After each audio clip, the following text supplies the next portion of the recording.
Les abeilles, bien sûr, sont liées à Raphaël, parce que tous les êtres qui ont des ailes sont liés à Raphaël. Les papillons, les oiseaux, les ailes. Les ailes en général, les libellules. Qu'est-ce que c'est beau, une libellule.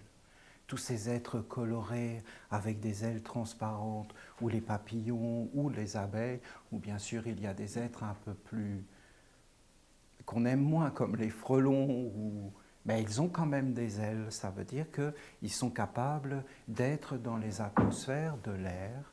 Et donc il y a cette idée de Raphaël, de cet être qui est le souffle de la vie, l'atmosphère, et aussi l'art de l'envol.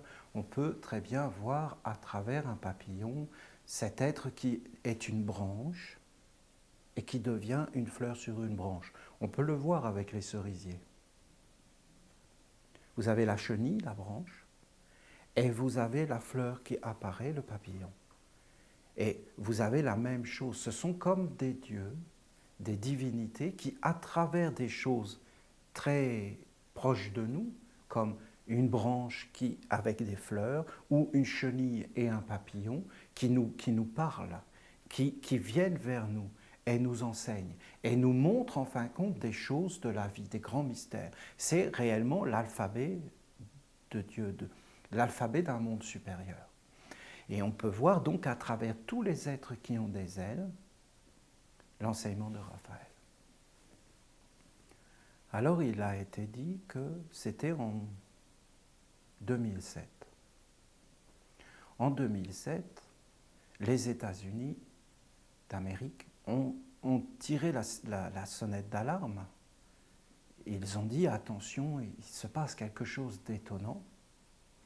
Je ne sais plus très bien comment ils ont appelé cela, mais voilà, les abeilles disparaissent. C'est-à-dire que littéralement, elles disparaissaient. On ne les voyait plus, on ne savait plus où elles étaient. Elles n'étaient plus dans les ruches, on ne trouvait pas d'insectes ou d'insectes morts ou quoi que ce soit. Non, elles disparaissent. Et c'était peut-être, je ne sais plus les chiffres, mais c'était peut-être 80, 60, entre 60 et 90%. Vous vous rendez compte? Des abeilles qui avaient disparu aux États-Unis. Alors ils chiffraient ça, bien sûr, tout de suite, les intérêts des hommes, en milliards de dollars de pertes, à tous les niveaux.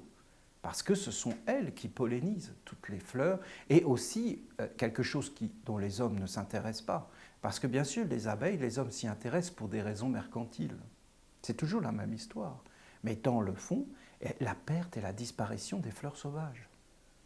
Ça, on n'en parle pas. Mais les fleurs sont en train de disparaître de la terre. Les fleurs sauvages disparaissent. Il n'y a plus de fleurs sauvages.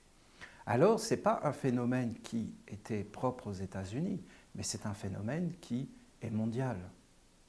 Mais pas vraiment. Par exemple, il y a des pays qui n'ont pas été réellement touchés, comme l'Afrique ou l'Australie. Alors, ils ont commencé à faire venir des abeilles pour combler le manque. Bien sûr, l'Amérique est le grand pays des OGM. C'est évident. Alors, ils ont lancé des études.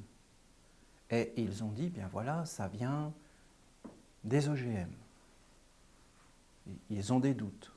Et doutes qui viennent d'être confirmés, puisqu'une étude vient de montrer que les OGM détruiraient les coccinelles. Les coccinelles étant un élément fondamental de la vie sur Terre.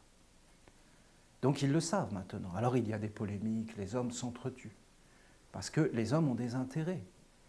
L'homme n'est plus réellement un être détendu, ouvert. Il est un être empli d'intérêts, empli de visions, mais qui ne sont pas forcément des visions du bien commun, du calme. Il ne connaît plus ça. Il est habité par des êtres qui lui disent ce qu'il doit faire.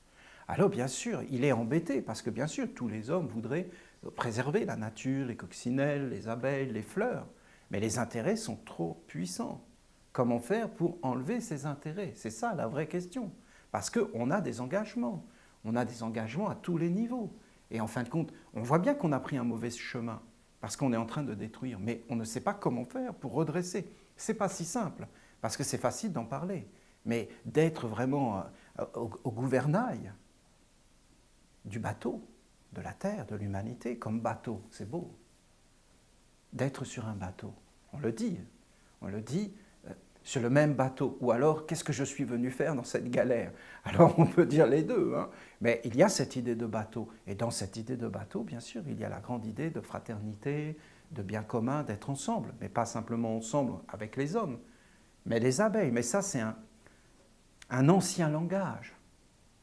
Que les abeilles seraient notre corps, que les coccinelles seraient notre corps, que la terre serait notre corps, qu'il n'y a pas de choses négatives. C'est une vision sereine et sage. Et il n'y a rien de négatif dans la nature. Il y a des poisons, il y a des choses, mais ce n'est pas négatif, c'est un ordre, c'est une harmonie, c'est un calme, c'est une intelligence. C'est l'homme qui a fait apparaître le négatif en amenant le désordre, c'est-à-dire en mettant les choses là où elles ne doivent pas être. Mais si les choses sont dans l'ordre, dans l'harmonie, dans l'équilibre, dans la recherche du calme et pas du désordre ni de l'anarchie, alors dans le fond, il n'y a pas de problème. Et on peut le voir réellement dans la nature, on peut voir ces choses.